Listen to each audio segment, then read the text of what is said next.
Di puncak dunia, di antara pegunungan Himalaya yang megah, hiduplah sesosok makhluk legendaris.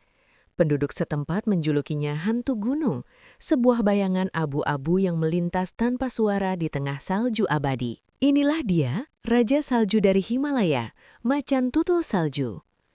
Mari kita mulai petualangan kita di Nepal, salah satu rumah terindah bagi kucing besar yang sulit dipahami ini. Bayangkan hamparan salju yang luas, tebing-tebing curam dan udara dingin yang menggigit. Disinilah macan tutul salju berkuasa. Dengan bulu tebal berwarna kelabu pucat yang dihiasi bintik-bintik hitam, ia menyamar dengan sempurna di antara bebatuan dan salju. Kamuflase ini sangat penting untuk bertahan hidup, baik saat berburu maupun saat menghindari bahaya. Apa yang membuatnya begitu istimewa? Lihatlah fisiknya yang luar biasa. Tubuhnya kekar dan berotot, dirancang untuk melompat dari satu tebing ke tebing lain. Bahkan mereka bisa melompat sejauh 15 meter, setara dengan panjang bus kota. Kakinya besar dan lebar, berfungsi seperti sepatu salju alami, membantunya berjalan di atas salju tebal tanpa tenggelam. Dan yang paling ikonik adalah ekornya. Ekornya sangat panjang dan tebal, hampir sama panjangnya dengan tubuhnya. Ekor ini punya banyak fungsi, sebagai penyeimbang saat bermanuver di medan curam, sebagai selimut hangat untuk menutupi wajahnya saat tidur di suhu beku, dan juga sebagai tempat penyimpanan lemak. Benar-benar adaptasi yang jenius. Tapi julukan hantu gunung bukan tanpa alasan. Macan tutul salju adalah hewan yang sangat soliter dan pemalu. Mereka aktif terutama saat fajar dan senja, menghabiskan sebagian besar waktunya sendirian, menjelajahi wilayah kekuasaan yang bisa mencapai ratusan kilometer persegi. Bertemu langsung dengan mereka di alam liar adalah sebuah keberuntungan yang sangat langka, bahkan bagi para peneliti yang mendedikasikan hidup mereka untuk mempelajarinya. Mereka berkomunikasi melalui tanda-tanda aroma dan cakaran di bebatuan, meninggalkan pesan rahasia untuk sesamanya. Sebagai predator puncak, macan tutul salju memainkan peran krusial dalam menjaga keseimbangan ekosistem pegunungan. Makanan utamanya adalah domba biru atau baharal, kambing liar, dan hewan-hewan kecil lainnya. Dengan mengendalikan populasi herbivora, mereka secara tidak langsung menjaga kesehatan vegetasi pegunungan dan mencegah erosi tanah. Mereka adalah insinyur ekosistem yang bekerja dalam sunyi. Di Nepal, macan tutul salju bukan hanya hewan, tapi juga bagian dari budaya dan spiritualitas. Dalam banyak cerita rakyat setempat, mereka dianggap sebagai penjaga suci pegunungan. Kehadiran mereka dihormati dan disegani.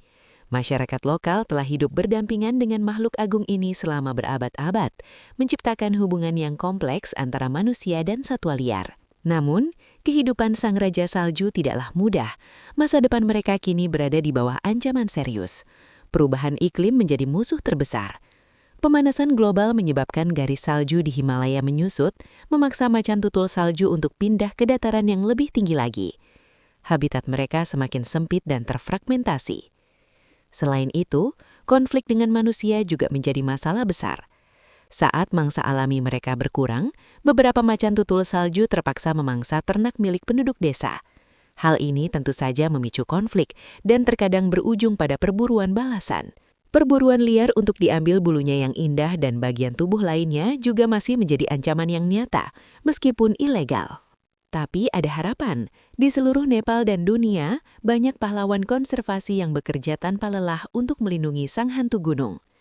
Para ilmuwan menggunakan teknologi canggih seperti kamera jebak dan kalung GPS untuk mempelajari perilaku mereka tanpa mengganggu. Data ini sangat penting untuk merancang strategi perlindungan yang efektif. Komunitas lokal adalah kunci utama dalam upaya konservasi ini. Banyak program yang kini berfokus pada pemberdayaan masyarakat. Misalnya, dengan membangun kandang ternak yang lebih aman untuk mencegah serangan predator, atau dengan mengembangkan ekoturisme berbasis pengamatan satwa liar.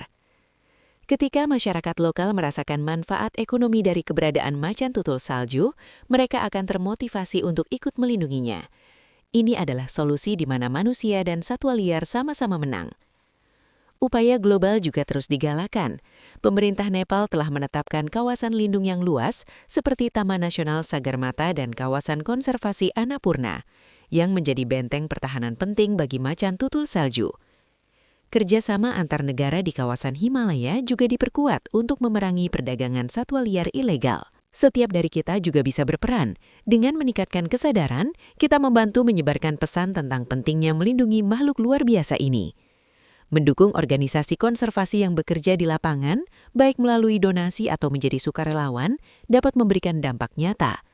Bahkan pilihan kita sebagai konsumen yang sadar lingkungan bisa membantu mengurangi jejak karbon dan memerangi perubahan iklim yang mengancam rumah mereka. Macan tutul salju adalah simbol dari keindahan, ketangguhan, dan misteri alam liar Himalaya. Mereka adalah warisan alam yang tak ternilai, pengingat akan dunia liar yang harus kita jaga.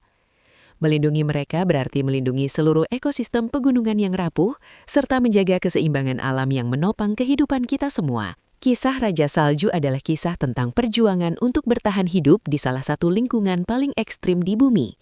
Ini adalah kisah tentang harapan, kolaborasi, dan tekad untuk memastikan bahwa bayangan abu-abu yang anggun ini akan terus melintas di puncak-puncak Himalaya untuk generasi-generasi yang akan datang. Mari kita bersama-sama memastikan takdir sang hantu gunung tidak berakhir sebagai legenda, tetapi sebagai kenyataan yang hidup dan lestari. Terima kasih sudah menonton video ini. Jangan lupa untuk like, komen, dan subscribe agar tidak ketinggalan petualangan kita berikutnya. Sampai jumpa!